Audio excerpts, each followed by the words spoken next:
Our first speaker, Sophia Lopez, is a spelling bee expert. Let's see how spelling bees taught her how to really listen.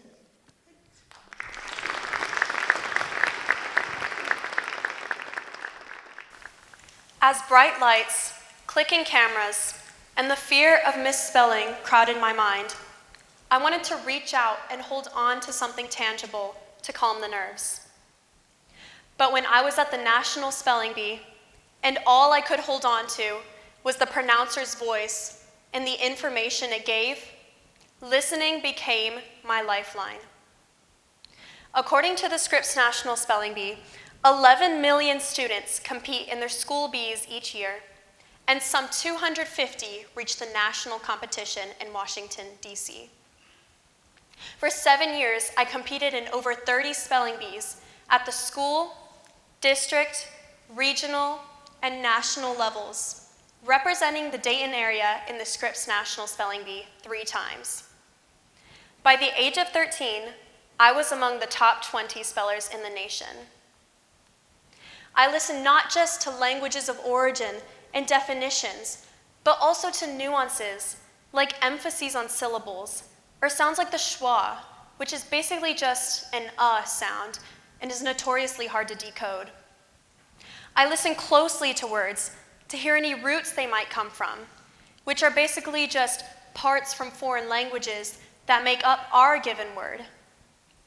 For example, if I hear the word macropterus, meaning having large wings, and I'm told that it comes from 2 Greek parts plus a Latin part, combining the word's sounds, definition, and origin would tell me that it comes from the Greek root macro, meaning large, the Greek root ter, meaning wing, and the Latin root us, meaning full of. By knowing how to spell the roots, I can figure out how to spell the word. So, it's pretty simple. Although spelling bees shaped my time and my brain like nothing else, the spelling bee community itself shaped my personal development even more profoundly. I remember joining the Giant Speller group chat in 2020, which was filled with national level spellers, and quickly realizing that something was very different. While I was greeted warmly and with inviting conversations, I began to notice the lowercase letters, uncorrected typos, and lack of punctuation, and I was like, what? They used words I didn't know, but not in the way you might expect. While the words derived from German or Arabic they quizzed each other might have confused me, it was really the slang that piqued my interest. Think back to 2020, when social media platforms like TikTok first started booming, quickly spreading new words across the world. TikTok was not my introduction to this slang and the culture that underlied it, but spellers were. This included their underlying understanding of language and its mechanics. For example, I learned what a conlang was as I read through a group chat conversation, when a speller explained the us phenomenon spreading across social media. He explained that the artificially constructed language, or conlang, luz, involves the addition of us to the first letters or syllables of any word, often for humorous effect. This global language, the language of Gen Z on social media, connected a geographically widespread group that depended on technology for communication.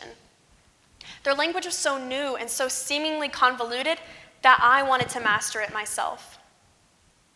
But when I switched group chats and connected with my friends during quarantine, things were always different. The reason I didn't know the slang spellers used was because my school friends didn't yet use it.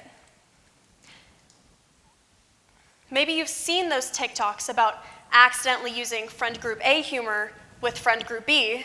Well, I was a repeat offender linguistically. I clung tighter and tighter to this slang, texting and talking to my school friends in ways that didn't make sense in our context and were sometimes not understood. I attend high school in Cedarville, Ohio, a small farming village about 30 minutes east of Dayton. There are several cultural markers I've begun to recognize in my 12 years at the school, but the linguistic markers have become equally as pronounced to me. from the elevated usage of y'all to the appearance of phrases like, if the good Lord's willin' and the creek don't rise, which is basically just a longer way of saying hopefully. As a speller, I began to search for words and phrases like these online and in Merriam-Webster's unabridged dictionary, using my spelling bee resources to learn more about words common to rural areas. I learned about the debate surrounding if the creek don't rise, for example, learning how some believe that creek refers to the Muskogee Creek Native American tribe, while some believe the phrase overall refers to heavy rainfall and flooding in rural areas. Although I tried hard to holistically connect with my peers at school, I felt misunderstood as the first student at this school to ever reach this national competition. No one really knew what my daily life entailed. I projected this division of worlds onto my language habits. The discouragement I sometimes felt in school from what seemed like constant questioning of my intentions with ambition, combined with the cultural and geographic isolation I often felt with wealthy urban spellers, discouraged me from merging these two identities, which included merging them linguistically. As a speller, this scrutiny of the English language led me to scrutinize my own colloquial language, my everyday conversational language. Decisions between y'all and you guys became lengthy mental debates that led me away from the fruit of my conversations and removed me from my interactions. But I realized these worlds could not be so different or as frictional as I perceived them, because rather than limiting my conversational language, they allowed me to enrich my vocabulary and ideas with non-standard expressions. So as I began to break down these barriers, I realized I had to break the rules. So here's what I've decided. In my everyday conversations, standard English is not all that. At work, a manager sometimes comes in to check on me and asks me how I'm doing. And when one particular guy's working, he always says, "How's it going?" And I always say, "It's going good." For some of you, this sounds natural, but I know someone is out there thinking, "She means it's going well." According to standard English conventions, I do mean it's going well. But personally, it feels too formal and too reserved for this informal occasion, and it's as simple as that. Or when my grandmother scolds me for saying Dayton versus Dayton, I now realize that the former, while phonetically less proper, allows me to come across as more genuine, as opposed to manufacturing a sound I don't often make. Or, when my language expands, my ideas grow too.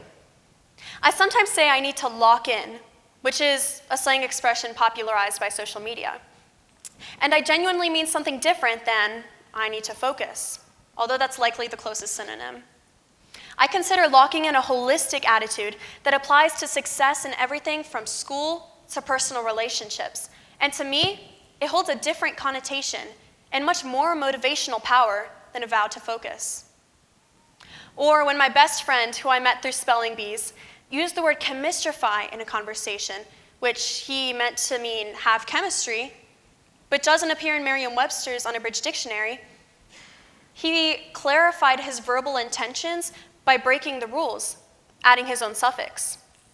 Essentially, he saved himself the time it would take to explain what he meant with more standardized words while keeping our conversation flowing.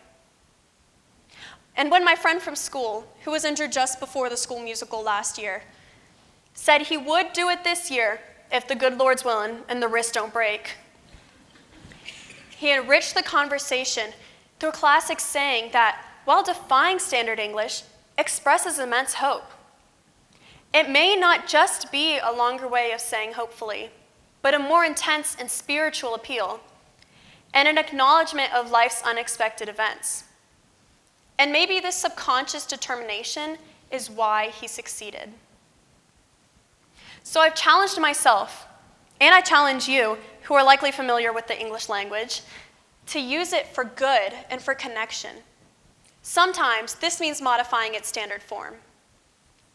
As we're immersed in a growing and evolving language, find joy in connecting and communicating with people of different backgrounds. While some saw my spelling bee journey as a means to distance myself from my roots, I see it as a gift that's allowed me to connect with both people around me and across the world, and allowed me to listen to their ideas, not just their words. I challenge you to expand your linguistic influences, exploring the richness of the English language before dismissing a word or phrase as improper or immature. And in your everyday conversations, your chats or texts, explore your likes and your dislikes, reaching that spot where your influences no longer compete and your voice is unobstructed, naturally yours. Thank you.